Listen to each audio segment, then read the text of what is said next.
Recharge নিয়ে বিরাট খুশির খবর। 20 টাকায় চলবে 365 দিন, বারবার রিচার্জ করতে হবে না।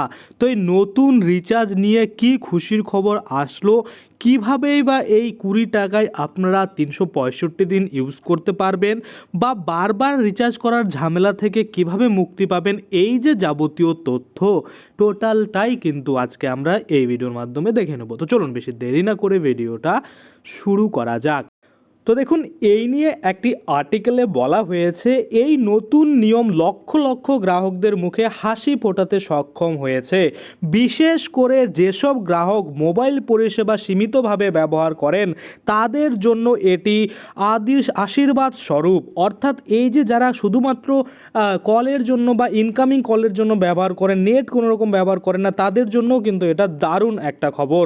দেখুন, সিম কার্ড নিউ রুলস 2025, আগের নিয়ম এবং বর্তমান পরিস্থিতি।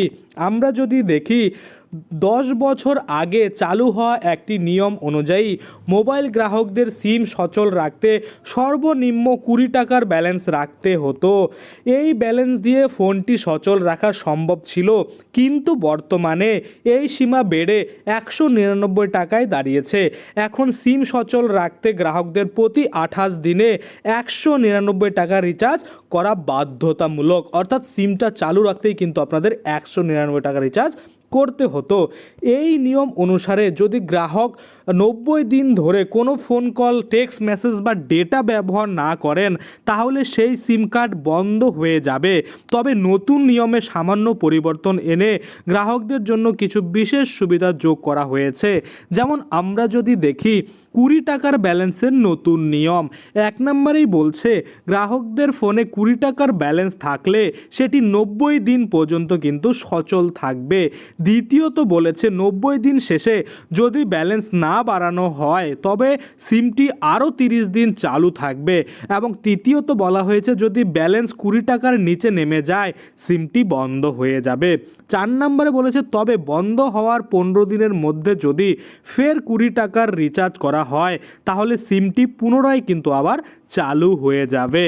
এবং তারপরে যদি দেখি আমরা কারা সবচেয়ে বেশি উপকৃত হবেন, দেখুন যারা মোবাইল কম ব্যবহার করেন, অর্থাৎ যারা শুধু ইনকামিং কলের জন্য ফোন সচল রাখেন, গ্রামীণ বা নিম্নবিত্ত পরিবারের সদস্যরা যারা ডেটা বা SMS পরিষেবা ব্যবহার করেন না, তাদের জন্য কিন্তু এটা দারুণ একটা আপডেট। আমরা যদি দেখি ট্রাইয়ের নির্দেশ ও মোবাইল কোম্পানিগুলোর পদক্ষেপ, ট্রাই সম্প্রতি মোবাইল পরিষেবা প্রদানকারী সংস্থাগুলোকে নির্দেশ দিয়েছে যে গ্রাহকদেরকে সিম কার্ড বন্ধ না করে বিকল্প প্ল্যান দেওয়ার সুযোগ রাখতে হবে।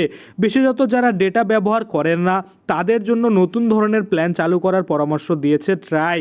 মোবাইল কোম্পানিগুলি এই নির্দেশনা মেনে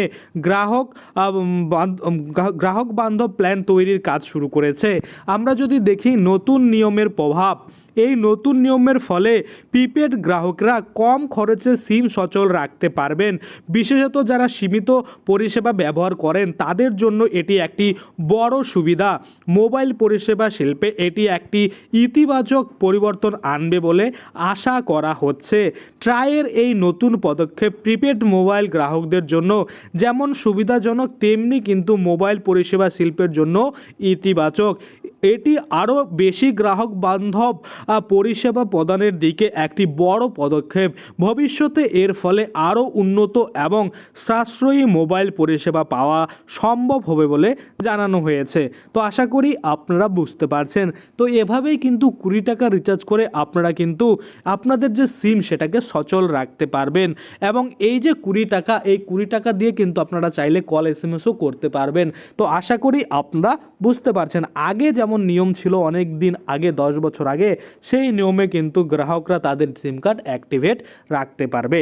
আশা করি আপনারা বুঝতে পারছেন। আজকের জন্য ভিডিওটা এখানেই শেষ করব। ধন্যবাদ।